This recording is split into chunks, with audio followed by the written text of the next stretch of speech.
We love you, Lord, we love you. Father, we give you all the glory.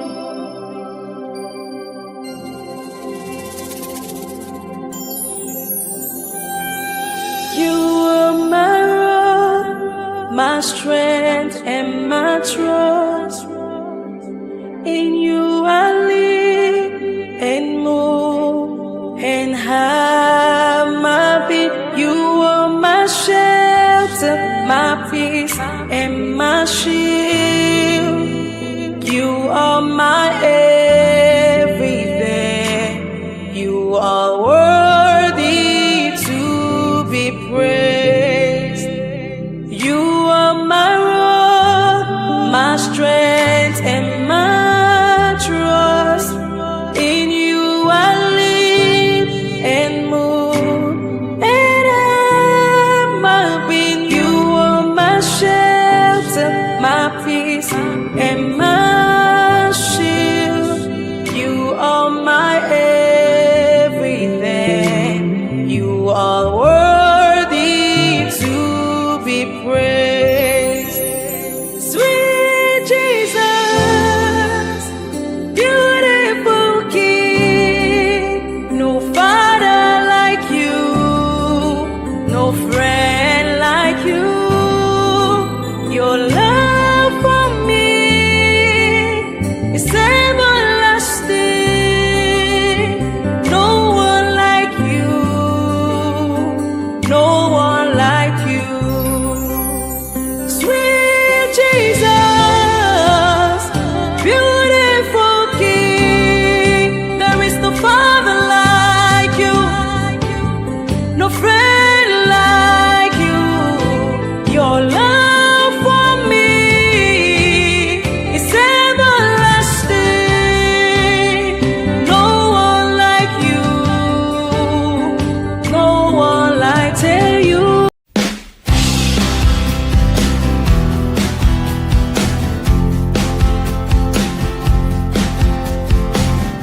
Are you seeking answers to the toughest questions about Christianity? Do you wrestle with doubts? Or are you curious about what Christians believe and why? Whether you're a skeptic, an agnostic, an atheist, or someone from another faith tradition, you're in the right place. Welcome to Seasoned Apologist Radio, your destination for thoughtful, engaging, and robust defenses of the Christian faith. At Seasoned Apologist Radio, we bring you clear, compassionate, and compelling conversations that address the deepest questions of life and faith. Our mission is to equip believers, engage seekers, and respectfully challenge skeptics. With a lineup of experienced apologists, renowned scholars, and passionate speakers, we explore the evidence for God's existence, the reliability of the Bible, the truth of the resurrection, and much more. We dive into debates, share personal stories, and provide thoughtful answers to your pressing questions. Tune in for live shows, engaging interviews, and insightful lectures. Join our community of listeners who are committed to seeking truth and understanding in a world of diverse beliefs. Whether you're questioning your faith or looking to defend it, Seasoned Apologist Radio is here to support you. We believe that truth stands up to scrutiny, and we invite you to scrutinize with us. This is Seasoned Apologist Radio, where reason meets faith and everyone's questions are welcome. Listen live at www.seasonedapologist.com or download our mobile app, Seasoned Apologist, on the Play Store, and follow us on social media handles for updates, resources, and more. Together, let's explore the depths of the Christian faith.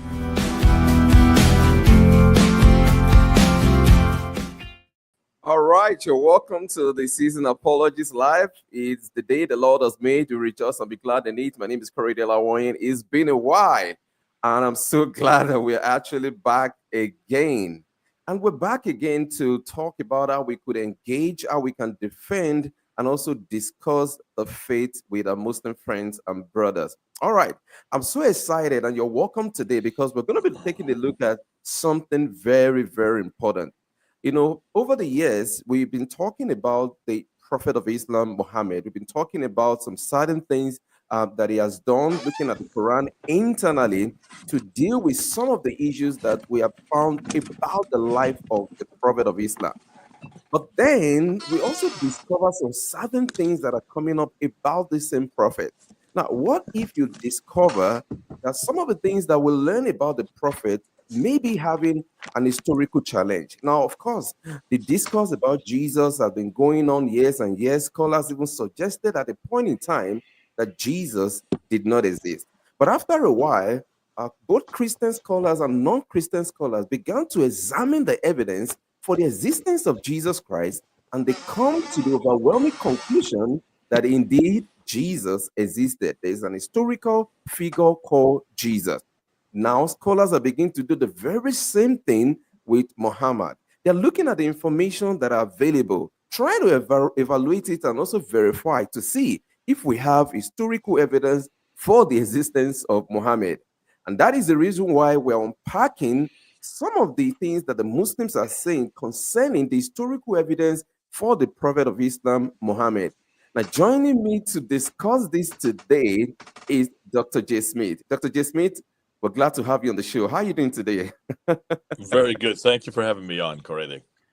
Amen. Amen. We're so glad to have you right here. Now, of course, Dr. J, you've been talking about the existence of Muhammad for a while, and then some certain Muslims have also been trying to give a sort of response. But before we even got into all of that, to take a look at the evaluation and look at the evidences that Muslims prefer for the existence of the historical Muhammad or the Muhammad of Islam, can you kindly just, tell us why this is very important? Why do we even need to look into this? Why is it important for us to look at the evidences or even the discourse of the historicity of Muhammad? Why do we need to get into all of this? Dr. J, yes, before we even get into the matter, yeah. Yeah, I think that it's primarily because of the fact that we had to ask the same question as you mentioned of Jesus Christ. Everybody that or any faith that makes historical claims, which all faiths do, Christianity did so. If you just open the Bible, it refers to the fact that Jesus was born in a place called Bethlehem, grew up in a place called Nazareth, and was killed in a place called Jerusalem, all before or up to 33 AD. So what that suggests is, therefore, these are historical claims. A man who did certain things in a certain place at a certain time. Since we've had to we got hammered with these four questions back in the 200 years ago in the 1800s, then we had to then respond to them. And so the same must go for any other faith, any other religion that makes similar claims. Islam, the second largest religion on earth, it is what, 1.9 billion, soon to be over 2 billion Muslims. They also make number of claims about this man Muhammad, and they say very clearly that Muhammad was born in 570, that he spent 52 years in a place called Mecca, and then moved to a place called Medina, and spent the last 10 years of his life in that place called Medina, and died in 632. So you have a place, in this case, Mecca and Medina. You have a man, his name was Muhammad, and that the time period is from 570 to 632. So the book, the historical context, we're not going to get into the book right yet, but the historical context is you have the man, you have the place, you have the events, and then you have the time, the four same criteria. So now we're asking the same questions that were asked of us.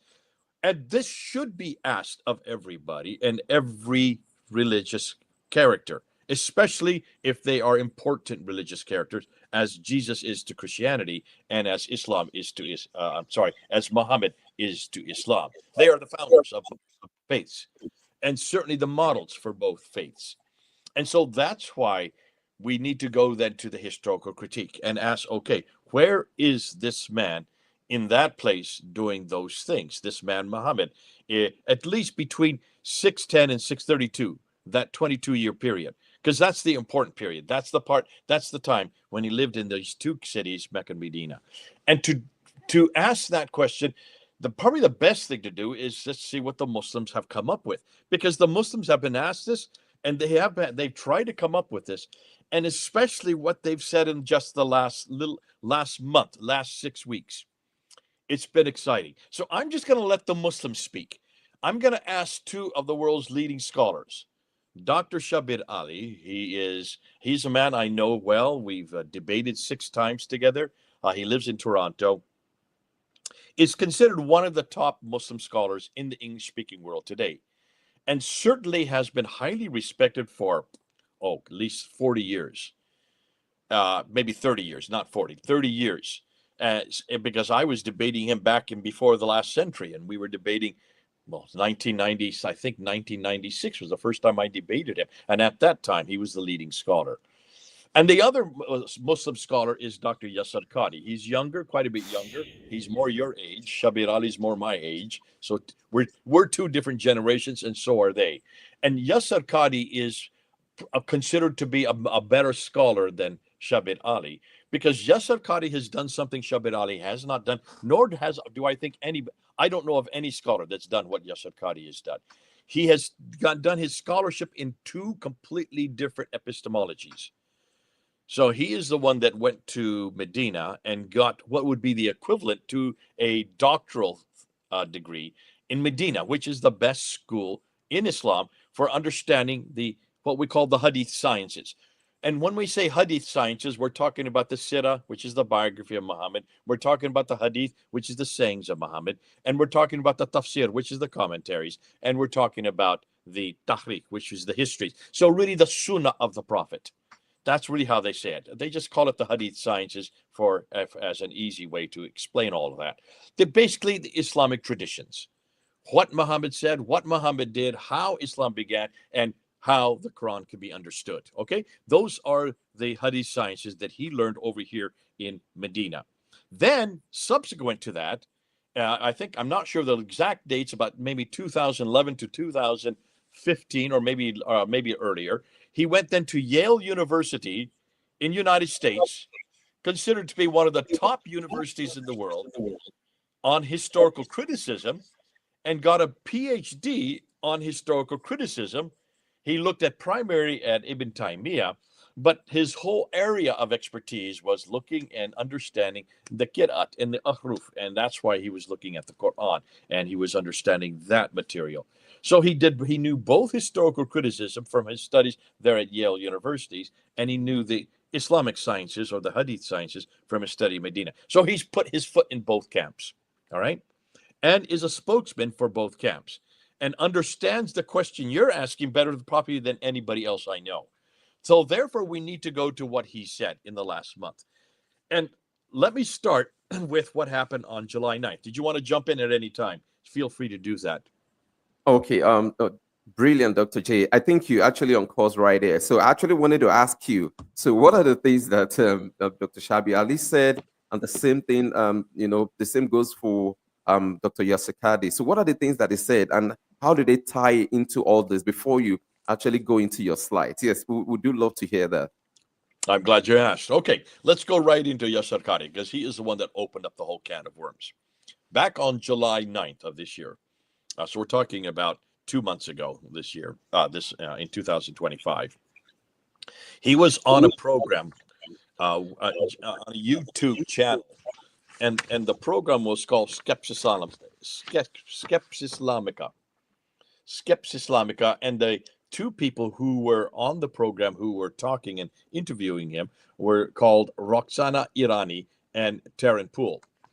And they were asking, and they turned to Yasser Qadi, who was on the program with him, and they said, what are you going to do with the traditions of Muhammad? What are you going to do with Muhammad's traditions since they're so late? And what she meant by that is, we have nothing written down that is earlier than the 9th century and the 10th century for what Muhammad said and did. And to know if Muhammad is historical, you need to find something a little bit closer, don't you? So she said, what are you going to do with historical criticism? How are they going to deal with this? And Yasser Qadi looked down and he says, this is a difficult question. And he said this. He said, if you believe that the Sunnah has been preserved by the Hadith, that Sunnah means everything Muhammad said and did, and all this, and how Islam began, you're going to have to follow a certain epistemology, a certain paradigm. And he says there are two different paradigms, two different epistemologies. The epistemology of Medina over here is you go to Sahih Bukhari, you go to Sahih Muslim, and you assume that they are correct. But the epistemology over here is they don't consider Sahih Bukhari and Sahih Muslim to be correct. And then he looked at her and he said, "You're well aware that no one in the academy, that's over here, no one in the academy, affirms the Muslim Sunni sciences of Hadith. Nobody. It is considered to be completely discredited." Now, a pin could have dropped at that point. And then he went on to say, "My preliminary conclusion is that there is no middle ground between these two epistemologies, and the historical critical method and the isnad analysis are two diametrically opposed ways of looking at early Islam, and I don't find much commonality between them as yet." Now, my preliminary analysis, he went on, and I would love to be proven wrong. So, he's struggling here. I would love to be proven wrong. I would love for somebody to come and say, no, Yasir Qadhi, you are absolutely incorrect. And we can prove Hadith sciences via the historical critical method. And this is how we do it. And I would literally thank that person and be the first one to buy his book and love to see it. As of yet, though, I am a little pessimistic, and I do not see that there is much of a commonality. In other words, he was giving up his hand. He says, I cannot. There's no way that I can prove using the historical sciences, using Western historical method, I cannot prove over here what Al-Bukhari and Sahih Muslim are saying is correct. So that happened on July 9th. Now, of course, this went all over the Muslim world, and Shabir Ali had to get into this. So on July 28th, Shabir Ali was interviewed by his daughter, and Safiya. So her name is Safiya, and she also has a doctorate. I don't know what area. She's quite a bit younger than him. Of course, she's the daughter. He's the father. Very beautiful, and she has this program where let the Quran speak. That's the program that she always has. And so in that program, she brought up this interview that Yasir Qadhi had back in July 9th. And she was reading a question from really one of the hearers. And she says, what are we going to do with what he said? How are we going to show that the Hadith sciences over here can be credible to the historical critical analysis on this side? So Shabir Ali, lovely Shabir Ali, he's a great guy, and I love him. We're good friends, and we've been together. We've debated 6 times, but the last time I met him was in 2014, so over 11 years now, and he won't debate me anymore because of this very problem. This is the problem I debated him on, not on the Muhammad. It was on the Quran in 2014. And he says, well, this is her question. Nobody in the academy, that's over here, affirms the Muslim Sunni sciences of Hadith. Nobody. It is considered to be completely discredited. And Shabir Ali says, yeah, that is true. He had to say that. He had to say that. But because of this, the Christian missionaries are elated. And he's correct. I was elated. Of course we're elated. Because finally Yasir Qadhi is saying something that's truthful. And then he mentioned about the holes in the narrative problem that Yasir Qadhi had said back in 2020 on June 8th, as you well know, concerning the Quran itself. And he said, we've got to be careful. Now, anything and anyone is open to criticism, but you have to have your facts, references. You have to reference other scholars, and so he says, in the historical critical analysis over here, which is historical criticism, they hold a different set of paradigms than what we hold over here. And the set of paradigms that we hold here in the West in historical critical analysis is that you have to have your facts clear, you have to reference other scholars to support what you're saying, and you have to master the domain and summarize the scholarship, and that scholarship has to be peer reviewed. And he said, that's the problem, because you're starting from two different paradigms. Now, for us on this side, we have the Sahaba narrators. For those who don't know what I'm talking about, these are the ones who are the companions of the Prophet, the Sahaba. The equivalent in Christianity would be Matthew and John. All right. Matthew and John were with Jesus for the last 3 years of his life. The Sahaba were with Muhammad, especially the last 10 years of his life when he was up in Medina and receiving. But it was also in Mecca. So from 610 to 632, the last 30 years. These are the companions that were there with Muhammad. And then he says, here is the clinger. We on this side, when we look at the Sahaba, and when we look at the Tabi'un, which would be the second generation, that would be, in our case, that would be Mark and Luke, would be the second generation. Paul would be the second generation, all right? They were not with Jesus. Paul never met Jesus. But they would be the ones that got it from the first generation. And in the case of Paul, he got it from the Holy Spirit. But he says that these Sahaba and these Tabi'un, we have a pious assumption that we assume that they were pious men. And this is what he said. He said, these narrators are accepted by us due to their, number one, piety, number two, trustworthiness, number three, complete 100% memory, and number four, complete accuracy in passing it on to the next generation.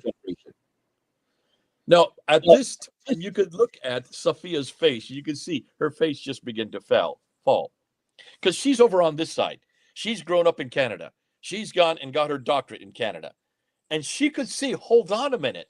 So she asked her father, so is there nobody on this side that actually supports the Hadith sciences?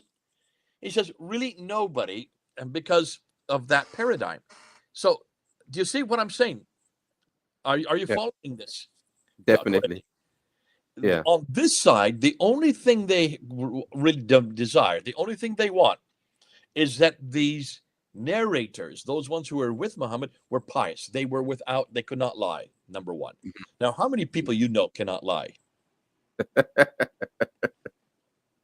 Have we asked that of Matthew, Mark, Luke, and John? Is that of a criteria that is important to us? Of course they could lie. Of course they could lie. That's why we need 4 accounts, 4 separate counts, 2 testimonial accounts, and 2 who didn't get from the testimony. So it's important. Number 2, they have to be completely 100% trustworthy. And he made that point. They have to be 100% trustworthy.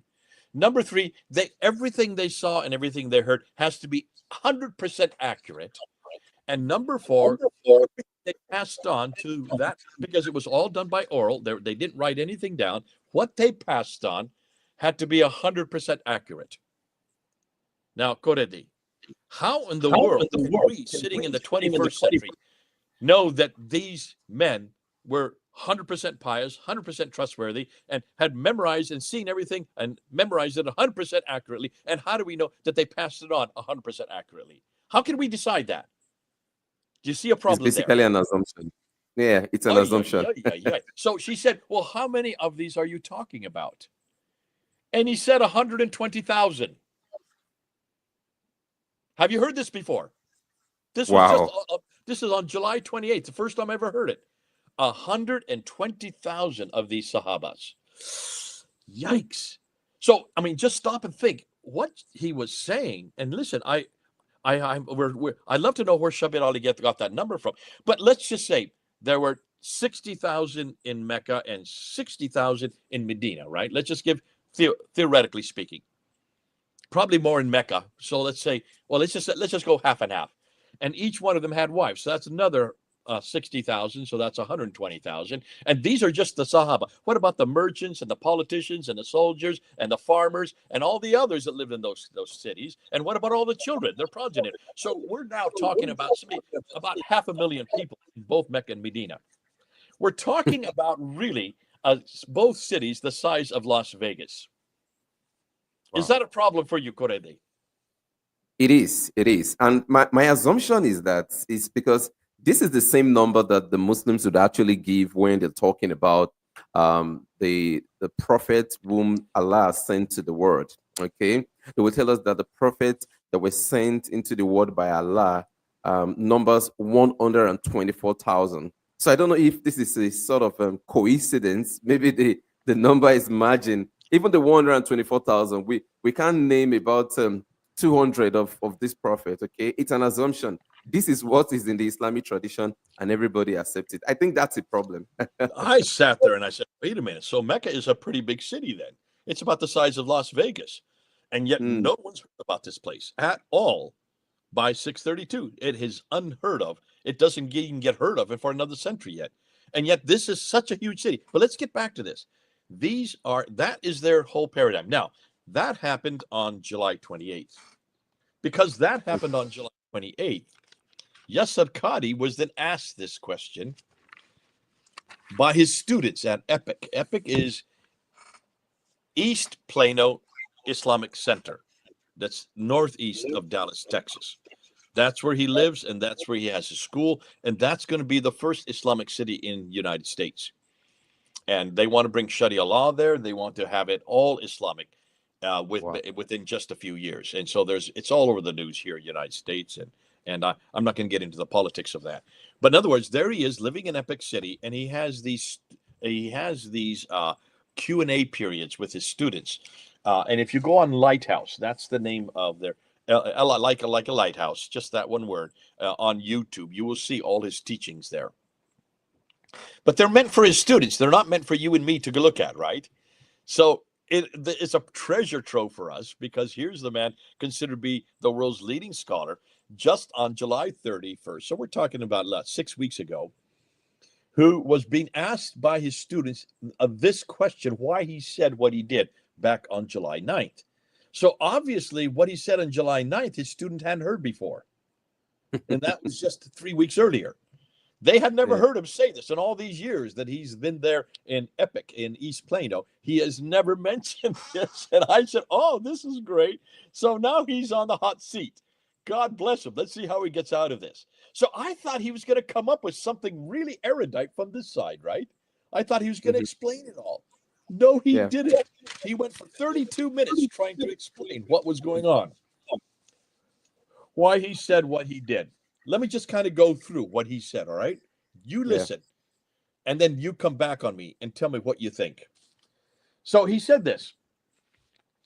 He said, over here, so let's do left and right again. Over here, he's over here. He is in remember, he has foot in both of these camps. He's the only one that really can speak on this, because he's got a degree, the highest degree you can get in both Medina and in Yale, all right? So Boston and Medina. Let's say Boston, Medina, 2 cities, all right? Boston is where Yale is. Yale University in Boston? Maybe it's not. Better not use Boston. I'm not sure. While I'm talking, just look up and see where Yale University is. It may be it's in Massachusetts, but it may not be in Boston. It may be outside another city. But over here you have Medina, and so you have over here Medina. And what he's saying, in the problem with Yale and the problem over here is that they have what they call the historical critical method, HCM. That's how we're going to go it. So he said, these on this side, they have a set of tools that were introduced or invented by Europeans in the 17th and 19th century. And that was invented, here's what's great. It was invented to figure out why the Bible had so many problems. So first error, it was not invented for the reason. It was not invented for the Bible. It was invented for historical criticism of any text. That's right. It was just used by the Europeans against the Bible. And that's why, thank you, Yasser Qadi, for explaining only the Bible has had this test. You're right. Thank you. Number one, all right? So it was invented in the 17th and 19th century to figure out why the Bible is the way it is. And it was invented not by non-believers. Isn't that interesting? That is not true. Most of those who use the historical method are actually Christians and were Christians in the 17th, 18th, and 19th century. They were well-known Christians. They all went to church. They all believed that Jesus died and rose again. And that's why they used it. This is not an atheist tool, is what he was trying to say. So this is a non-believing tool. No, there may have been some atheists. I'm sure there were. There may have been some agnostic, I'm sure, because they are. But back in those days, in the 1700s and the 1800s, when this was being created, almost all of them were Christians. And they wanted to understand how you defend Christianity. They wanted to understand how you defend Jesus Christ. That's why Mm-hmm. they use these here. So he goes on to say they use redacted criticism. Now, redacted criticism. Do you know what redacted criticism is? Mm-hmm. Okay, something that is written much earlier, and you only have the latest documents, and you will look at the latest document, and you know that it's been redacted on someone back over here. Probably the best example is the Gospel of Thomas, the Gospel of Judas, and probably the best example is the Gospel of Barnabas. The Gospel of Barnabas is a document that is written in 1634, redacted back onto somebody named Barnabas, who is the companion of Paul. So redacted back to the first century, saying that that Barnabas actually wrote it. Mm-hmm. And the redacted criticism that looks at what's being said here and looks at what's been known over here and showing that it's a redaction. It made error after error. In this case, lots of historical errors. So we know it is nothing more than a fraud. But that's called redacted criticism. Source criticism. When you look at the Bible and you look at all these stories in the Bible, you say, well, where did they come from? Where did the story of the flood account come from? And there are 200 flood accounts in almost every culture has a flood account. So the suggestion is, that's where they got this story from these different flood accounts in Mesopotamia. That's called source criticism. We do the same thing on the Quran. We know that much of the Quran, when you look at these stories in the Quran of Cain and Abel, we know the source for that. That's the source for that is the Targum of Jonathan ben Uzziah, written in the 2nd century, and then introduced or incorporated into the Quran sometime in possibly the 8th or 9th century. The story of Abraham in the Kaaba or the Masjid al-Haram is a story. And chapter 21, verse 51 to 71, is a story of Abraham going into the Masjid al-Haram, which Muslims claim today is the Kaaba, destroying all the idols, and then the next morning being thrown into the fiery pit. Not in our Bible, but it comes from the Mishnah of Rabbah, written in the 2nd century, a Jewish part. So that's called source. You look for the sources are for those stories.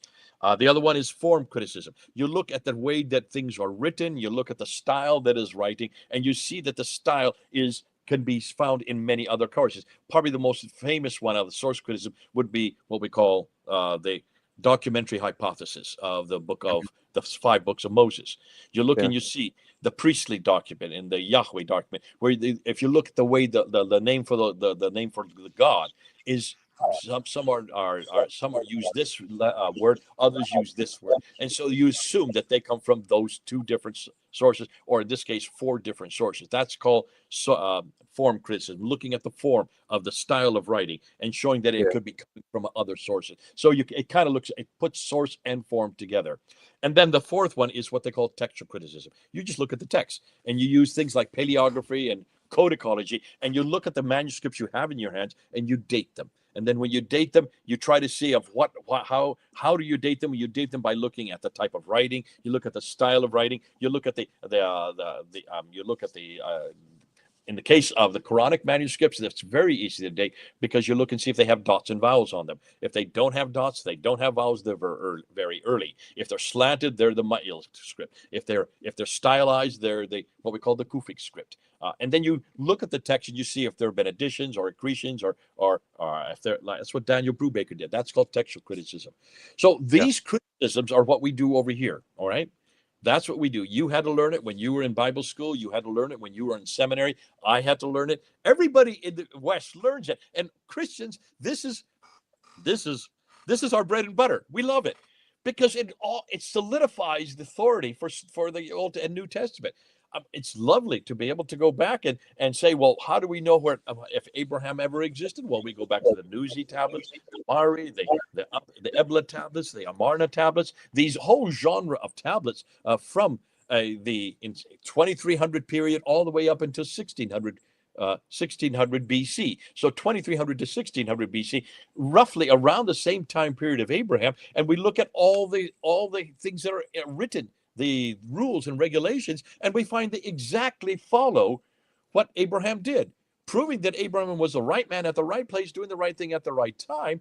Even the names of Sodom and Gomorrah, we got that from the Ebla tablets from 2300 BC 400 years before Abraham, you can find out these two names of these two cities that have never been in any other documentation except the Bible, proving that Sodom and Gomorrah did exist. So that is looking at form, that is looking at sources of where these things come, but they're not the sources for the Bible. They support what the Bible is saying historically. And the same thing with the New Testament. So there are about 40 characters that we've been able to find in the Old Testament that have been historically proven using these criticisms. In the New Testament, there's about 20 characters that we can say have been found that support these that support the New Testament characters just by using these criticisms. So they're perfectly valid. We love them because they support. Now, what he says is this. So that belongs to the Bible.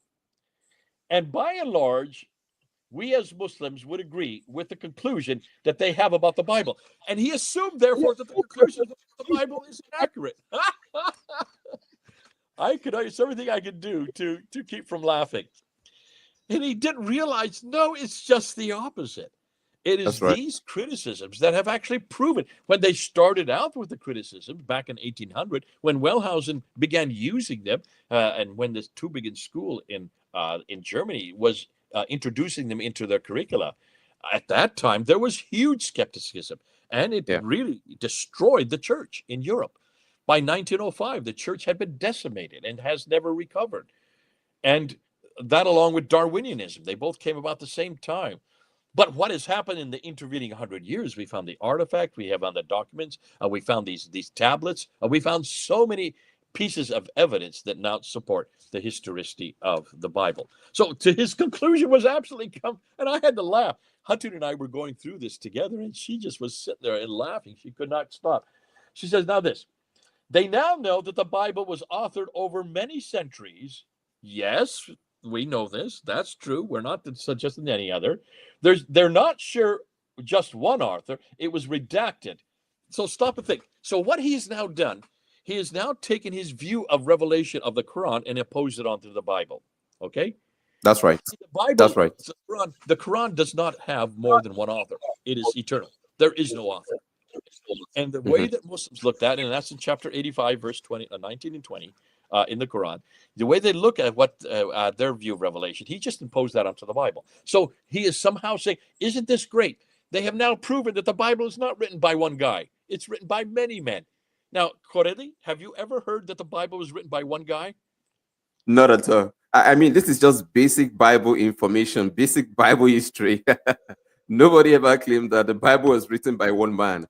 I believe if he's done a bit of reading about the Bible, just an introduction to the Bible, would have discovered that. Yes, but this man has a PhD from Yale University. You'd think he would know a little bit more about what their conclusions are. Then he goes on to say, they now know, using form criticism, what the authors intended and how later Christians misinterpreted. So now he says, by looking at the Bible, if you look at Isaiah 53, later Christians interpreted Isaiah 53 to be a prophecy of Jesus Christ. And so he then says, and then he gives an example. For instance, I am the Son of Man is what the Muslims believe. And that's what we do believe, that Jesus is the Son of Man. Jesus said it 25 times. And when he said that, he meant that he's nothing more than a man. But when the Christians read that, they go back to Daniel 7:14, and they see the definition of Son of Man. And the Son of Man is from everlasting to everlasting. That means he's eternal. No one could be from everlasting to everlasting but God himself. And that he has dominion over all tribes, peoples, nations, and tongues, who else can have that kind of authority but God himself? So that's a divine name. That's a divine title. So when he claimed that title for himself, the Jews picked up stones to stone him. Why didn't Yasser Qadi read the rest of the verse? Look and see their reaction. But no, for him, the Christians today and the ones who wrote the Gospels were taking Daniel 7:14 and imposing their own view on it. That's called, he called it form criticism. No, it's not form criticism. That's called interpretation of Scripture. And in this case, it is an understanding of what that term meant. So he said, because Jesus never said that he was the Son of God. He never said anywhere that he was the Son of God or that he was divine. And I'm saying, my, oh, my, what Gospels are you reading? So then he goes on to say, Now, that philosophy over here that was applied to the Bible, that worked so well on the Bible, and is part of the Western Academy, is valid on these books, on these biblical books. However, 100 years ago, when the Academy started turning their attention to the Quran, so what they were doing with the Bible here, they now were looking at the Quran. And they used the same tools that were used on the Bible, they used them for the Quran. And then 60 to 70 years, I'm quoting you as he went. This is so much fun. 60 to 7 years, they started applying these tools to the Hadith as well, to Muhammad himself. Of course, we will have to say, and this is direct quote, we will not agree with those tools. After he had been gone, and again was delighted with the fact that he believed that those tools invalidated the Bible, he said, don't you do it over here, because we will not agree with your tools. So the tools are okay for the Bible, Yeah. and okay for Jesus Christ, but don't bring them to Muhammad, is what he's saying. Why? Because on faith, we have a faith in a tradition, whereas they are not neutral. They are biased. And I'm saying, are you listening to yourself? Who's biased here? Who is the bias? Who is the biased one here? So these tools over here have other biases coming from a non-faith-based paradigm. No, they aren't coming from a non-faith. Most everybody who used those tools were Christians. So they did have a faith base, but they were standing away from their faith. It was because of the fact that they had to persuade the skeptics. They had to persuade the atheists. They had to persuade the humanists how accurate our Bible is, that they stepped away from their bias and applied these categories: source, form, textual, and what's the one I'm missing? Redacted criticisms onto the Bible. Yeah. And so he went on to say, because they are biased, for instance, he said, they don't accept miracles. Of course, we know that. We know they don't accept miracles, and so did they. And that's why they didn't apply it to miracles. They weren't concerned about the miracles in the text. What they were concerned about is if the right man was saying the right thing at the right time, and was this borrowed from another source? Have we lost you? Correde, are you there?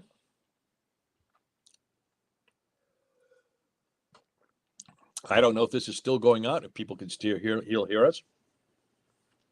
Are you there? Correde, he is recording this from Nigeria. And so there in Jos, where he is, the internet is intermittent. And so it could be that that's all that's happening now. Either that, or Correde was just so shocked by what I said that he hammered his computer and he lost the image. We'll wait till he comes back, because I don't want to continue if we're not being recorded and if people can't hear what we're saying. So we'll just be patient and wait till he comes back, and then we'll continue with what we're saying. But I'll just continue to assume that he is not there, and none of you are listening to what I'm saying, because if he's not there, then I'm not there either. I'm not with you as well, because though I have internet connection here, I'm not hosting the show. He is hosting the show. And since he's hosting the show, it would have been better if I had hosted the show. But in this way, we're going to go ahead and work it through as best we can. So let's continue. Well, I better not continue, because if I continue, none of this gets recorded and none of you are going to hear what I'm saying. And so it will just be superfluous. Correde, I'm just going to wait here, sip my iced tea. By the way, this is iced tea. This is not beer like many people think. I do like beer. I do like on occasion to drink it, but and that's one of the beauties we have in Jesus Christ. We can drink beer. You Muslims cannot. And so I feel sorry for you Muslims. I wish you could drink beer. I don't get drunk. I'm very careful of that, but it's good for my stomach. Paul said that when he said to Timothy, use wine and use beer for your stomach. So alcohol, to a controlled sense, is very good for you. But anyways, I've been drinking my iced tea, and I've been unpacking what was going on. And we've now gone into 44 minutes. And I see if this continues, we're going to lose our hour. Yeah, that's all right. I'm not going anywhere for the next hour, so I'm here, and I could sit it out and just wait for either it's the electricity has gone out. The problem is, if the electricity has gone out, then how is it that I can still see myself on his stream? unless, of course, this is we're up in the ether sphere. I don't understand how StreamYard works or even how the internet works. I just know that it does work for me in my studio, or I might say this is my office. I don't have a studio. This is about as good as I'm going to ever get as far as a studio. I don't have the finances to create a studio. Okay, he's saying something to me on my WhatsApp. Are you there? I think he's coming back. Hello, Dr. J. Good. Did we lose you, or what happened? Yeah, I'm so sorry. It's been raining heavily down here. It's been raining heavily down here, so also it's affected the internet, and that was why I was logged out. I'm sorry about that. Oh, Okay. yeah. I What hope it's happened going while to you were stay logged right. out? Did the program continue while you were logged out? Oh, yes. Yeah, it continues. So Okay. while I'm logged out, people can still hear you, so you can actually, Okay, well, I continue. just talked to everybody, and I just started meandering and talking about my iced tea and how is it that I love beer and all the rest. So I was keeping them entertained with that. We're waiting for you to come back on again. So let's go ahead and let's start from where we left off and continue with this discussion away Yeah. from the iced tea and away from the irrigation of my throat. So let's Yeah. continue. Or do you have any questions so far? Okay, Can so I'm checking the comment section right now. I've not seen any question yet. It's just about people watching, listening, they're enjoying the whole thing. And yeah, I've not seen any question. And I already thought, folks, if you have any question about what Dr. J is saying, presenting so far, please you can actually put that in the comment section so that we can take that. Unfortunately, it's still raining right here, and I hope that it does not cut me out again. Dr. J, I think we might still need to have a part two of this because we have not even gotten to the other side. So we're still looking at the introduction, which is actually beautiful for me. This introduction, this background is really very important. So people need Correct. to The get to best know is yet what to this come. background is all about. I've not come with the best yet. It's yet to come. We're gonna wait till you hear what he Exactly. said. We can do that for next Yeah. time if you want, because I see now Yeah, it is 15 minutes to yeah, go. we can actually do that for next week. So you can actually conclude this discourse on Jasekadi and Shabi Hali, and then we can now begin to look at the evidences from next week, if that is okay by you, Dr. J. Well, what I like to do is just conclude his idea on what he's saying to his students here. So what he said, and I'll try to encapsulate it really quickly. He says that when Mhm. you look at over here, this is a historical critical method, HCM. These tools are only meant for the Bible. But what tools are Mm. meant for us? So this is how he's going to help his students now. And he says this: we have Iman. Iman, I-M-A-N, not M, but N. That means faith. We have faith. Okay? So we have faith. And it's impossible for the Imam. Now we're going to the Imam himself, Imam Malik, okay? He says Imam Malik is where all the Isnad come through. They all come through this one man named Imam Malik, who this Imam Malik died in 795, so the late 8th century. So he was not a Sahaba. He was not a Tabi'u. He comes Mhm. 2 or 3 generations later. But all of the major, what they call the golden Isnad group. There's one group called the Golden Group, which goes up to him, and I don't have time here to get through all of this, but he says this Imam Malik is the one that is absolutely pure. And when you have Iman over here, when you have faith, it is impossible for Imam Malik to fabricate just off the top of his head. But when you don't have Iman, when you don't have faith, or lived in the bubble of Iman, in other words, he actually said, live in the bubble of Iman. In other words, live in Medina and live where only Muslims are, and you're living in your bubble over here, which is this epistemology. When you don't have that, your assumption will Yeah. be that Imam Malik, that's over here, your Imam Malik over there is weak. So if you Mm. live here, you just have faith. But Yeah. if you live here, and you look over here to Imam Malik, you believe that is weak, which is true. Of course we do. Because there is no Isnad, there is nobody that goes back to Muhammad himself, not one soul. And so he said, this is faith-based, not empirical. So and Mm. then he went on about 5 minutes later, he says, our hadith system that's based on this, which is complete faith, is amazing, unprecedented. Yet some aspects require faith, and they are logical and rational. And then he went and says, of course, it is a logical leap of faith. And I just had to clap when I heard that.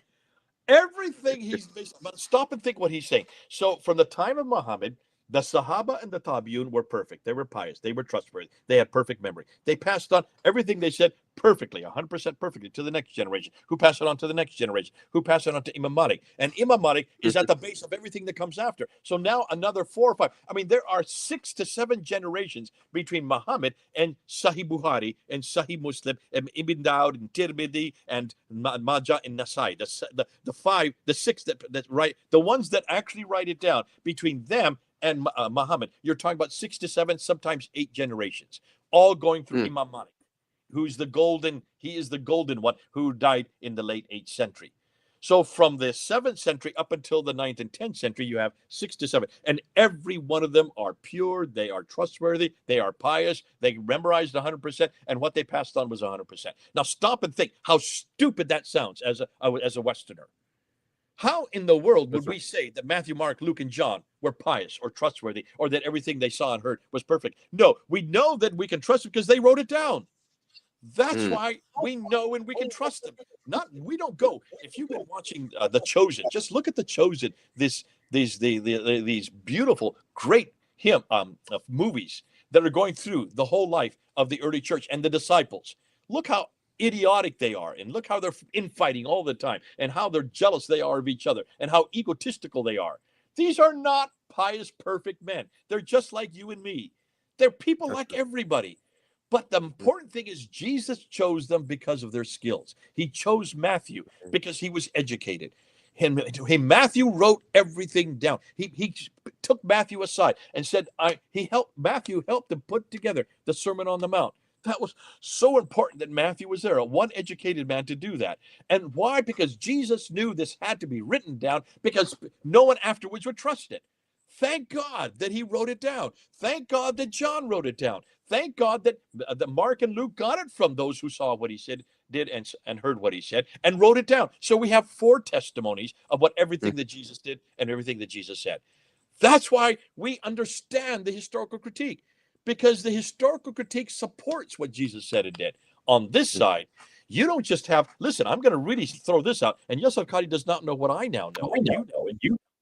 And this is what we're going to do next to get together. On this side, not only do we have 6 to 7, may possibly 8 generations, we don't have anything written down in the 9th century. We have nothing from Sahih Bukhari, Sahih Muslim, Ibn Dawud, Tirmidhi, or Majah, or Nisai. We have nothing from those 6. Not one page. We don't have one sentence written down from any of them. So we have to go to where they are written down. And those don't even appear to the 11th to the 16th. In fact, when you talk about Sahih Muslim and Sahih Bukhari, they're both Sahih. That means the 2 greatest, the ones that everybody goes to, those are 14th and 15th century. That is 700 to 800 years after Muhammad. So are we suggesting for 700 to 800 years, everybody in between, the tens of thousands that wrote it down in between, all had perfect memory, all were pious, all were trustworthy, and everything they wrote, they never changed, they never manipulated, they never accreted or deleted or corrupted? If that were so, why don't we have the originals? Obviously, the reason we don't have the originals is because they have been corrupted and deleted and accreted and changed and manipulated from one empire to the next empire, and finally were written down during the Ottoman period. These are all Ottoman documents, redacted back to someone named Sahih Muslim, or redacted back to someone named Bukhari. So Yasser Qadhi doesn't even know what I've just told you. So this is why it was so good to hear from his lips. That is everything it's based on. Everything that their Muhammad, yes, their Muhammad, the historical Muhammad is based on. It's based on hearsay. It's based on faith. Is based on Iman. Thank you so much, Dr. J. Now, if you're a Christian listening to this, I know that for some of you, this might be the first time you hearing something like this. And for those who have been following us for a while, you are very much familiar with this sort of a thing. But then listening to what Yasser Qadhi, the thing about this is that I've not even seen the video now, Dr. J. The video you just referenced, the one you just quoted right now, I've not even seen it yet. I need to see it because I can't believe. Yes, I will send it was. to you. Korede, Oh, ask me, email me. I'll send it to you. Watch it. I will send you both Shabir Ali's video and Yasser Qadhi. And you will just oh my. laugh because what that's telling us, in order to believe that Muhammad existed, in order to believe that Muhammad said what he did, said and did what he did, you're going to have to stay in this bubble. You're going to have That's to right. stay in Medina. Don't come to Yale. Don't come to America. Don't come to the West. You're going to have to stay in that Muslim, brother, because nobody in here, when Safiya asked Yasser Shabir Ali, are you saying that nobody, not one Western scholars trust this? And he says there's not one. There is possibly one, Motsky. Motsky is just stipulating that maybe you can touch some of the tabi'un, but he hasn't told anybody how we can trust it because it's all Mm, based on hearsay. Nothing was written down. And if nothing mm, was written down, then how in the world can you trust that this man lived and said what he mm, did? And mm, first of all, you know already he can't have come from Mecca. Almost everybody knows he can't have come from Mecca. So if you believe that this man was the Muhammad of Islam, and that's what I keep on asking, and he doesn't come from Mecca, then he's no longer the Muhammad of Islam. that's But right. if you're still going to be tied to him, because listen, every Muslim, 1.9 billion Muslims, are still tied to him. They have to know what he did. They have to know what he said, because that's what they're to do. That's what they're to Mhm, say. He mhm, is the model for every Muslim, 1.9 billion.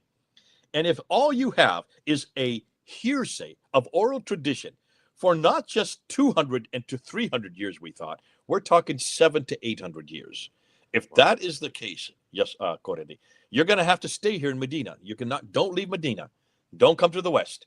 Don't come and teach at any of our academic institutions because we're now, after what we have now heard, after we now know what we're talking about, we Mhm, are going to ask the question that was asked of us 200 years ago. that's right. Everybody has to pass the test we've passed. And Mhm, only the Bible, only Jesus Christ has passed the historical critical test. Only mhm. Jesus. God, thank you for Jesus Christ. I mean, I'm thanking God for himself, but I'm thanking God that he had Matthew. He had Matthew write it down. Mm, He was right there. That's why he chose Matthew, the tax mm, collector, because this yeah. man couldn't read it right. And he had him write it down for that very reason. So we could have it today and we can trust what we can trust what Jesus said. Boy, oh boy, I Amen. got Muhammad on my mind now. We can trust what Jesus said and Jesus said. Amen. Anyway, it's almost, the hour is almost up. I'm sure Yeah, there are some that's right. questions. That's right, Dr. J. Thank you so much. And folks, if you're listening to this, we have not even gotten to the meat of the matter yet. This was supposed to be an introduction before we get into the meat of the matter. But take a look at us right now. I mean, we've just taken the whole time for the introduction. So what I want to say is that you make sure that you subscribe to this channel and make sure that you come here next week because we're going to be unpacking the meat itself. But Dr. J, I'm so glad for this introduction. I mean, this gives us a sort of a background to what we're going to be talking about next week, okay? And I think for everyone who's been able to join us right now, they're able to understand the reason why this sort of discourse is important. Because I know that for some, they'll be like, hey, why are you talking about the existence of Muhammad? This is a known fact. Everybody knows that this man exists. So, but this foundation, it's actually very important. So people have an idea that this is where we're starting from, and then we'll now begin to unpack some of the Yeah. evidences that the Muslims are bringing forth to say that Muhammad actually existed. Thank you so much. We are so grateful. I don't have any question here from the comment section. I think what looks like, okay, so here are a couple of, here's a brother saying, yummy, yummy, it's sweet, Dr. J. Yeah. And then Now, you to be have, fair, this is the first time anybody's heard this because it's only been out about a month, and we've mm, known about it. But we need to have the Muslims tell us. I could sit here and tell you the same thing because of our studies in the Hadith sciences. But if I say it, they're not going to trust me. They're going to say again, you just have a that's right. bias. You That's need the world's leading scholars to say what they have said, and right. that's Mhm, why. Thank you, yet Dr. Yasar Qadhi, for being honest, and thank you, Dr. Shabir Ali, for being honest. I can see your struggle and I can understand. I can see even Shabir Ali's daughter. She was incredulous. You could see her mm, face drop when she mm, heard what he said. And he says, "You mean there's not one Muslim scholar, one Western scholar that agrees that this is what Muhammad did or said?" And yeah. Shabir Ali says, "No, they won't because we're in two different camps. We're, as Yasser Qadhi said, we're completely in two different epistemologies. For those Yeah. of you who are hearing this for the same time, listen, can you see then not even the Muslims can defend their prophet? Not even the world's Mm, best leading Muslim scholars can defend that what the prophet said and their prophet did. They cannot even, they can only therefore assume that he existed, that they have faith. It's all based on faith. Nothing more, nothing less. Mhm. Amen. Amen. Thank you so much. And then people actually, the audience in the comment section actually sending their love, saying thank you so much, Dr. J. And then, of course, we have Oni Olusegun say thank you for all that you do, Dr. J. I think there's a question here eventually coming in. Probably we can treat this one and then we call it a day. Here's a question from Binos. Binos is actually asking, but is it possible that a man, Muhammad, existed and later his story was exaggerated to fit the Muhammad in the Quran and Hadith? So here's the question he's asking. So how do you I get respond that. to that, Dr. Yeah. J? Very easy, and I would agree with you. Probably there was a Muhammad. There has to be someone that was called that at some point, because you have to have the bare bones. You have to have the skeleton from which to relay to put the clothing on. You have to have the muscles, and so that Muhammad, because there is reference to that on the certainly on the coins. We see that certainly with John of Damascus writing in 730. He even refers to it, this man, as Muhammad, not Muhammad, but Muhammad, and those are the four letters, Mimha Mimdal, and he puts it in Greek so you can see that where the vowels are. It is Muhammad, and that is 730. So at least by the 8th century, there is somebody named Muhammad, and he refers to him as a man, as a prophet, who received his material from an Aryan monk. That suggests to me is why is it that so much of the Quran, which is the material that he received and wrote down, so much of the material is attacking Jesus, attacking the Trinity, attacking the divinity, and it is basically it's Arianism. Islam is Arianism. It got it from this man named Muhammad. And so that for that reason, I do believe there is a Muhammad. There was probably maybe not Muhammad, because they didn't have vowels for us to know what the how you pronounce it. But that was what then became the Muhammad of Islam by the Abbasid period, and certainly by the Ottoman period. But right now, I would say that possibly by the time of the 8th century or the turn of the 8th century, all we can say is that there was someone named Muhammad who was given, was under the tutelage of an Arian monk, which means a Christian monk, but an Arian monk. That means an anti-Trinitarian, much like the Jehovah's Witnesses are they're Arians, and then took what he knew and wrote it into a book. That fits the manuscript evidence that we're now seeing. Almost all the manuscripts start to appear in the 8th and 9th century. So it's happened in the 8th and 9th century. Now, that still was not the Muhammad we see today, and was not the Muhammad that lives in Mecca. That was the Muhammad that was taken and then formed. And this is what makes sense, because most man-made religions take a while for things to get formed and reformed and colluded and accreted and deleted. And that's why now it stands to reason that when the Abbasids came to power in the 750 mid 8th century, they then were the ones that introduced the Muhammad of Islam. But once they did that, they had to keep bones on him. They have to give him a backstory, and that's why the beginning of his biography is put together by Ibn Hisham in 833, and the beginning of his sayings are put together by 870. That's well into the 9th century. But we have no manuscripts at all. We have no manuscript from any of Ibn Hisham or Al-Waqidi or any of the Hadith writers compounded. Those don't begin to appear to the 11th century. So it looks like an awful lot of doctrine, an awful lot of corrupting, an awful lot of creating. And what you tend to do is this. If you are someone that's in power, political power, and you want to create a new doctrine or you want to create a new law, you want to put it in the name of Muhammad. So what you do is you write it and you give the name of Ibn Hisham, or you give the name of Al-Bukhari, or you give a name of Sahih Muslim, and you put the name on it and you redact it back. And then you say Muhammad said this because Bukhari and Muslim said it. And then that becomes the law. But then later on, somebody else says, no, I want to start bedding down 9-year-old girls. I have a wife who's 9 years old. And so you then put the story of Aisha in there. And then you put it in the story, you put it you give Ibn Hisham's name. And that may have happened in the 11th or 12th or 13th century. So finally you get the story of Aisha, but it's probably from the 12th and the 13th century, redacted back to the 9th century, which is the story that is then attributed to Ibn Hisham. And that's what happens in religions that are being accreted and deleted as they go. So the final documents that we use today, those final documents of all these men only come from the 12th, 13th, and 14th century. redacted back to someone from the 9th and 10th century, which is referring to someone living in the 7th century. Do you see how it works? That's the beauty of it. If it's all based on oral tradition, you can change and manipulate anything you want. If it's based on written text, like the Bible is written on a written text from the very beginning. You can't manipulate it. All you can do is copy and copy. And that's why we have 24,000 manuscripts from which to compare with. We have, we have 8,500 Greek manuscripts. We have 10,000 Latin Vulgates. We have 19,000 in 11 different languages. You add them all up, that's 24,000 in so many different languages, and they all agree, except for certain punctuation marks. And really, there's only about 40 verses that are in doubt out of, 6,000 verses. So that's why it's so important that we did write it down. And that's why we have passed this historical test. The Bible is written down from the very beginning because God wanted it to be written down, knowing that this would be a question and knowing that he wanted to be housed in history.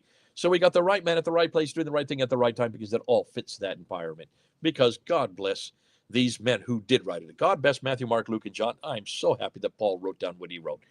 Because had he not written down, then we would have the same problem, and we would be in the same little bubble, and we would all say it's all based on faith. No, it's not based on faith. It's based on history. Amen. Amen. Amen. Thank you so much, Dr. J. God bless you. Venus actually said thank you, Dr. J, for the response. It is good being here to hear this. One more question for you, Dr. J, before we go.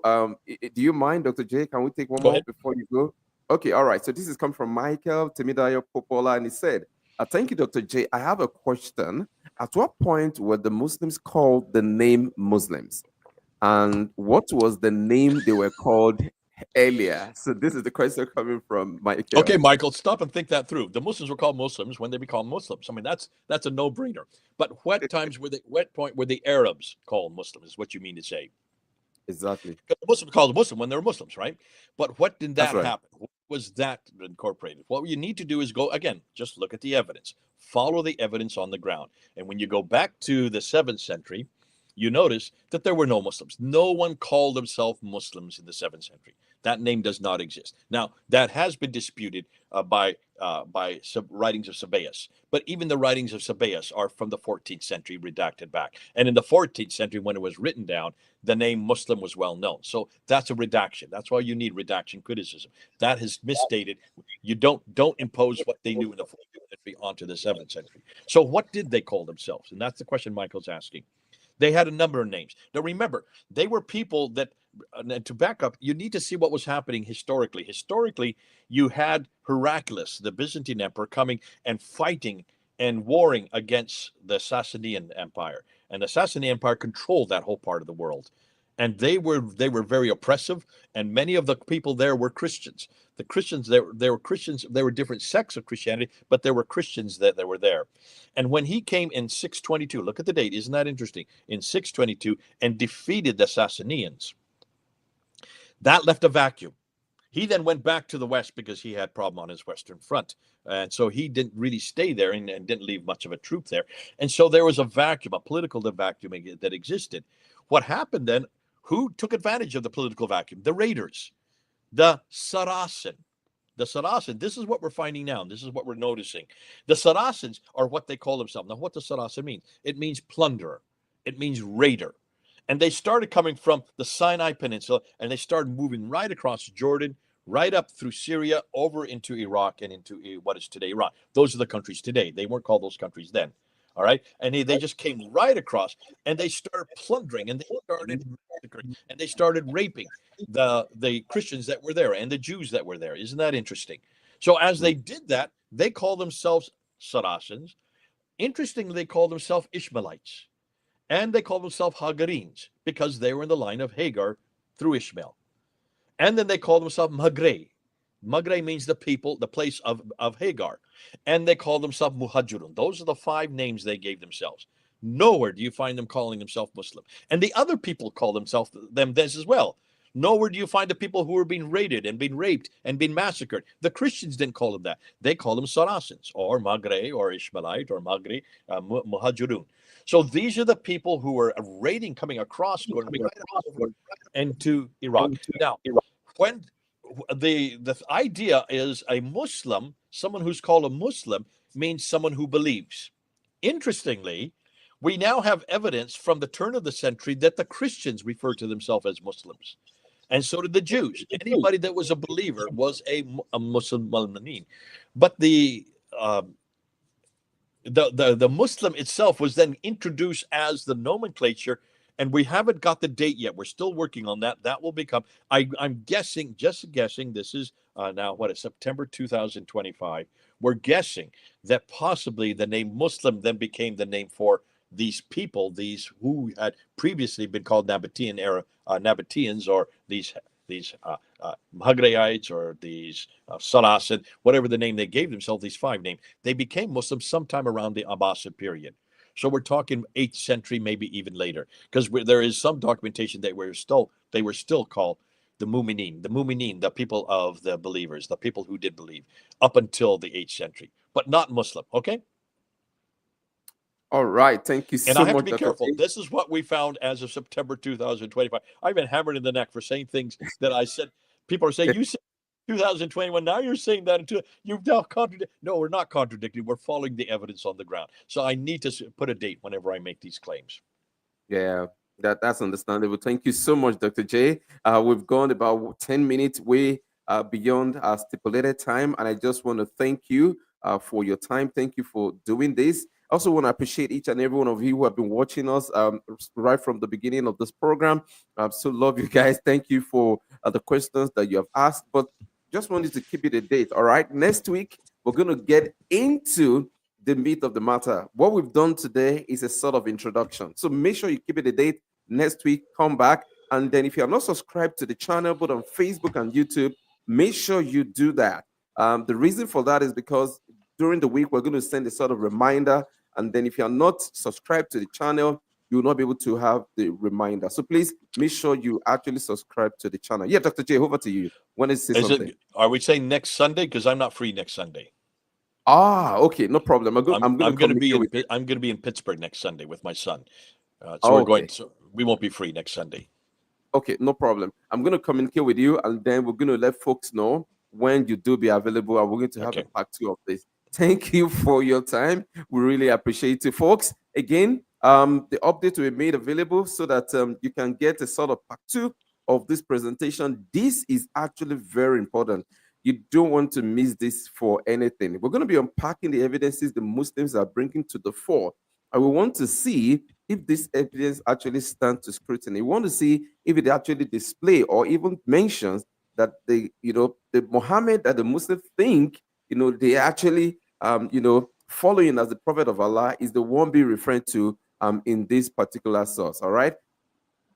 For being appreciate you. God bless you. My internet is not stable today because of the rain. I'm hoping that when next we're going to do this, we're actually going to have a stable internet. Folks, if you have not subscribed to Dr. J's YouTube channel, you want to make sure that you go to Founder Films, all right? And you can see the name of the YouTube channel right below the name of Dr. J right there, Founder Films. So if you can type Founder Films on YouTube, it will take you right to Dr. J's YouTube channel.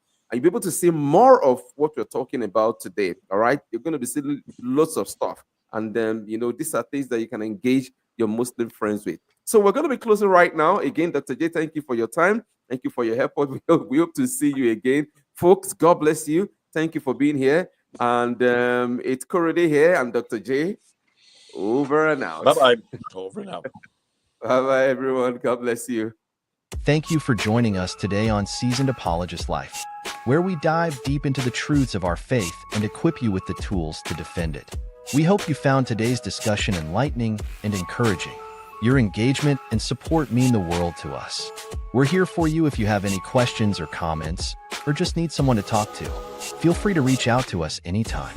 You can call us at +2 34707 347 5590. Visit our website at http://seasonedapologist.com or send us an email at info@seasonedapologist.com. We love hearing from our listeners and are always eager to connect. Don't forget to join us next week for another thought-provoking episode as we continue our journey in faith and understanding. Until then, stay blessed and keep the faith alive.